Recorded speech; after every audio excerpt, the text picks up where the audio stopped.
Білім алу ғана аз, әлігі білімлеріні қоллану ұсылында табырға керек деп yazып қалдырған Алман әдебі фикір иесі Иоганн Вольфганг фон Гёте. Қойсы білімлер файдалы болырға мүмкін, һәм әлігі білімлеріні мәктеп оқушылары тұрмышта нешік қоллана алашақ.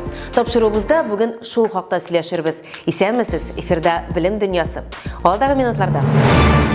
Келешек мақсатлары. Проектория бәйгісінде Татарстан мәктеп оқушылары нешік жеңу яулады? Әзірліктің юғары режимі мәктеп һәм балалар бақшаларында нинди профилактик шаралар көрелі? Жерден 8 метр бейіклікте онлайн оқу студентларыны нинди хайлелер ойлап шығаруға әтәрі?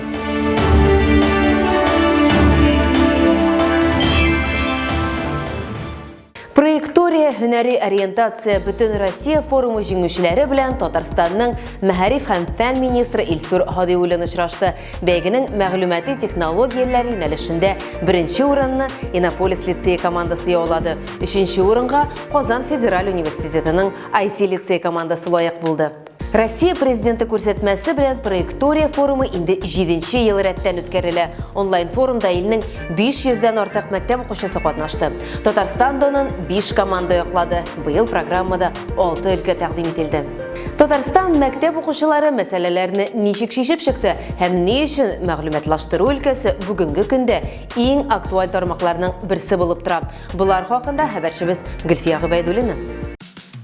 Бүгінгі күнде яшүсмерләр өчен мөмкинлекләр шиксез. 26-30 октябрь көннәрендә бөтен илдән мәктәп укучылары һәм педагоглар Проектория Бүтін Россия форумының цифрлы программасында катнаштылар. Быел проект тагында кызыклы. Пандемия шартларында барлыкка килгән дистанцион уку форматы темасы да каралачак. Бу форумнан беренче чиратта без яңа идеялар һәм яңа проектлар китербез.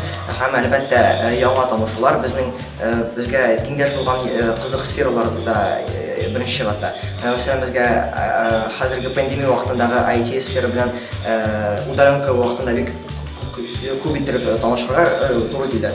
Һәм без мәсәлән үзебездә бу удаленное образование үткәрү өчен үзебезнең проектларны тудырга теләр идек. Проектория ул укучылар өчен профориентация бирүгә юнәлдерелгән интерактив цифрлы платформа, коммуникацияләр, һөнәр сайлау һәм проект бурычлары өстендә эшләү өчен онлайн мәйданчык, конкурслар, сораштыру һәм флешмоблар белән уен платформасы, шулай ук уникаль мәгълүмати белем бирү контенты булган интернет басма. Быел Татарстанда аның 5 команда яклый. Казанның 2нче һәм 7нче лицейларыннан 3 мәктәп укучылары командасы, КФУның IT лицее һәм Иннополис лицейнан 2 команда катнаша.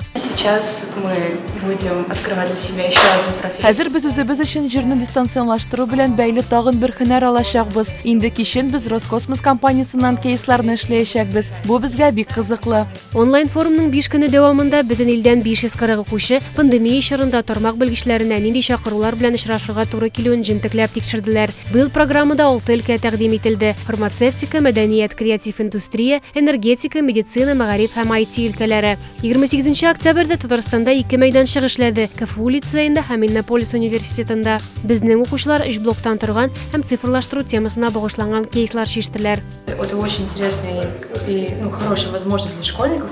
Бу мәктәп укучылары өчен үзләрен проект эшчәнлегендә сынап карау өчен бик яхшы мөмкинлек. Алар бу ситуациядә нинди белгечләр ярдәм итә алуын анализлыйлар һәм бергәләп проект карарын эшлиләр. Һәм берничә көн барган форумның финалы 30 октябрьдә Ярославльдә узды. Программа зур ачык дәресне трансляцияләү белән тәмамланды. Татарстанда аны яклап Иннополис лицей командасы беренче урын, КФУның IT лицей командасы 3нче урынга лаек булды.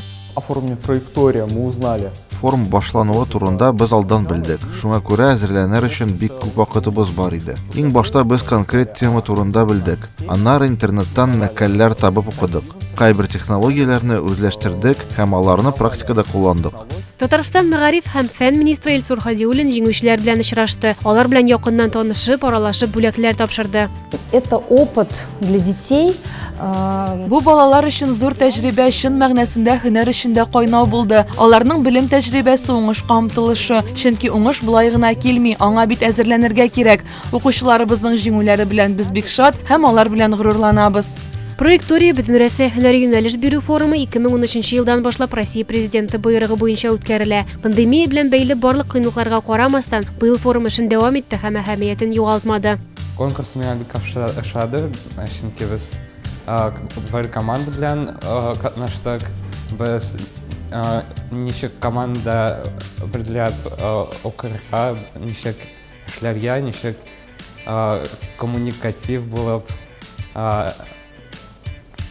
конкурсны җиңәргә тырыштык.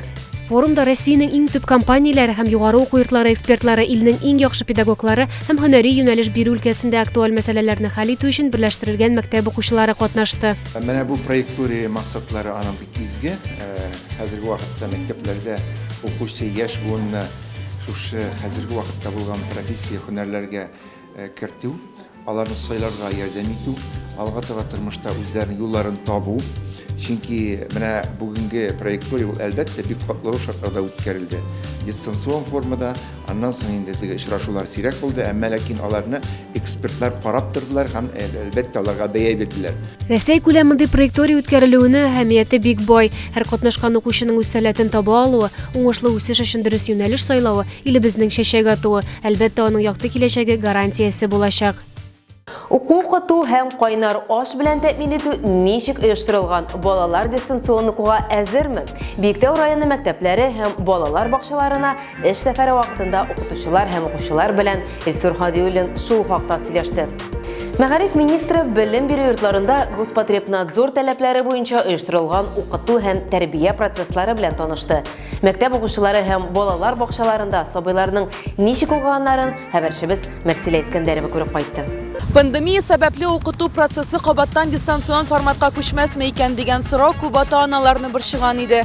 Шулай ук мондый шартларда балаларының ничек белем алуы, ничек туклануы да алар өчен бик мөһим. Без бүген Биектау районында әлеге процесс барышын сезнең белән бергәләп күзәтәчәкбез. Биектау районы Элдермеш урта гомуми белем бирү мәктәбе укучылары пандемия шартларында бөтен саклык чараларын да кулланырга тырыша. Көн сайын, дәрес сайын біз классларны җиләтәбез, кулларын дезинфекциялыйбыз, маскалар киеп йөрибез, көн сайын температураны үлчиләр, һәм температура югары булган өчен безне өйгә кайтып куялар. Татарстан мәгариф һәм фән министры Илсур Хадиуллинның Биектау районы мәктәпләренә килүенең төп сәбәбе ковид шартларында укыту процессы гына түгел, ә туклану кайнар аш мәсьәләсе дә. Мәктәптә укучылар өчен 2 атналык балансланган кайнар туклану рационнары белән меню эшләнә. Башлангыч сыйныф укучылары өчен дәүләт тарафыннан бер балага 51 сум 85 тиен күләмендә акча бүленеп бирелгән. Мәктәп Казан шәһәренең туклану департаменты белән контракт төзегән, әмма шәһәр мәктәпләреннән аермалы буларак, биредә әле мәктәп яны бакчасында үстерелгән азык-төлек бар. Димәк, укучылар мәктәптә үстерелгән яшелчә һәм җиләк-җимеш белән дә сыйлана. Пандемия шартларында авыл мәктәпләре укыту процессына әзер дип уйлыйм. Чөнки һәр бала үзенең керү, чыгу юлларын белә. Һәр класста күчү системасы бетерелде. Дәрестән дәрескә күчмиләр, балалар үз кабинетларында, үз бүлмәләрендә генә укыйлар. Шуннан соң ашарга төшү, ашханәгә бару процесслары оештырылды. Тәнәфесләрдә 2 класс бергә кушылмыйлар, алар аерым-аерым чыгалар тәнәфесләргә. 4 номерлы Биектау гомуми урта белем бирү мәктәбе укучыларының да хәлләрен белештек.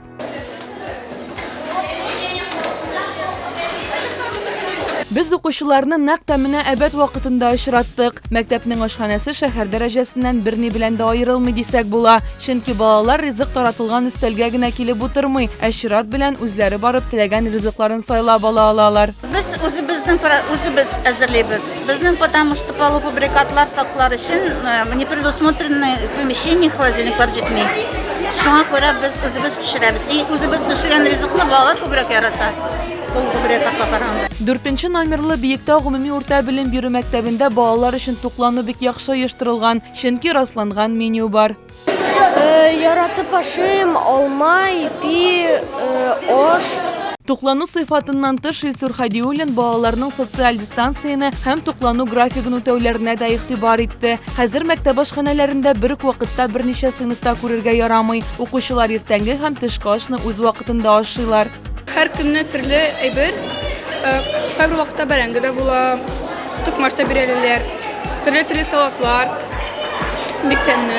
Пандемия шартларында саклык чараларын тагын да яхшырту өчен рециркуляторлар булдырыла. Татарстан хөкүмәте бюджетыннан 8930 рециркулятор сатып алу өчен 77 миллион сум акча бүленеп бирелгән. Бүген алар республика мәктәпләренә китерелә. Аларны гомуми кулланылыштагы урыннарга, ашханәләр, коридорлар, актлар залларына урнаштыралар. Рециркуляторлар беренче чиратта укучылар күп булган мәктәпләргә җибәрелә. Биектау районының мәгариф учреждениеләрендә алар инде урнаштырылган.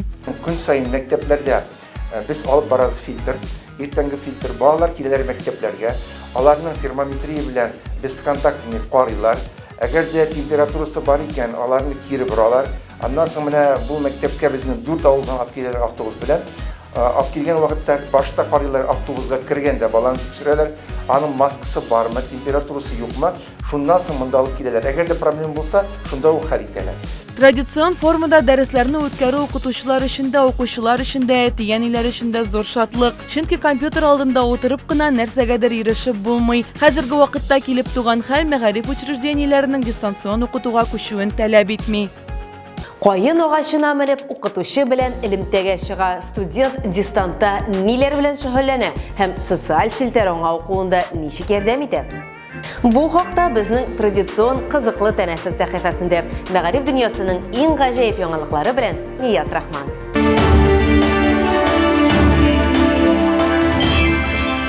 Сәлам дуслар, урамда салкын, узакламый яңа ел, димәк, акрынлап инде кышка кирип барабыз дигән сүз. Бүген безнең сәхифәдә агач башында укучы студент Рамзан Кадыров Marvel супергеройларына сугыш игълан итә. Булар хакында алдагы минутларда сөйләрбез. Яхшы белем алу теләге кая гына алып бармый, хәтта агач башына да менәргә туры килә кайберәүләргә. Омск өлкәсендә яшәүче Алексей Дудавадовның ничек онлайн дәресләргә йөрүе бөтен интернетны шаккаттырды. Сәбәбе шунда ки, ул яшәгән авылда телефон тотмый икән. Нәтиҗәдә студент авылдан 300 метр ераклыкта урнашкан агачлыкка көн сайын юл тота. Укытучылар белән элемтәгә чыгу гомумән онлайн дәрескә эләгү өчен ул көн сайын 8 метрлы кайын башына менәргә мәҗбүр. Җәй ярый инде, менә кышын парлар барышында монда утыру шактый кыен дип белдерә ул. TikTok йолдызына үрелгән егетне элемтә компаниясе вәкилләре ниһаять ишетә. Интернетны булдырырга вәгъдә итәләр. Ахыр чиктә Алексейга кышын агач башында үткәрергә туры килер иде бит. Ребят, утро начинается не с кофе. Наконец-то! Наконец-то я приехал на свою дачу! Боже мой, как же я по ней скучал!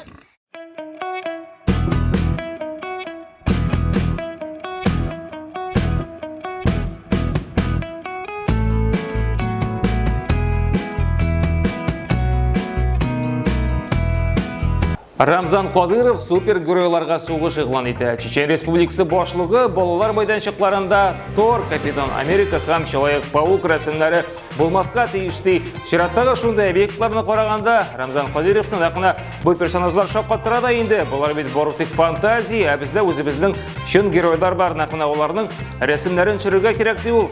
Marvel геройлары үзләре моны иштәгенә күрмәсеннәр инде, көч туплап Рамзан Кадыровка җавап кына кайтармасыннар тагын. Фильмнарында алар бит бик каты сугышалар.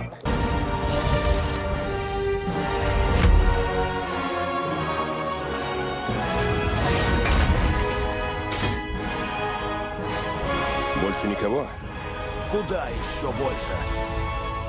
Һәм нәшираттагы малай чын мәгънәсендә герой. Һиндстанда яшәүче 6 яшьлек Архам Талсани Гиннеслар рекордлары китабына эләккән. Нәрсә эшләгән дисезме? Ул дөньядагы иң яшь программист. Хәзер малайның сәләтле видео уеннар ясауда ачыла. Планшет һәм компьютерларны ул 2 яшендә ук кулланырга өйрәнә.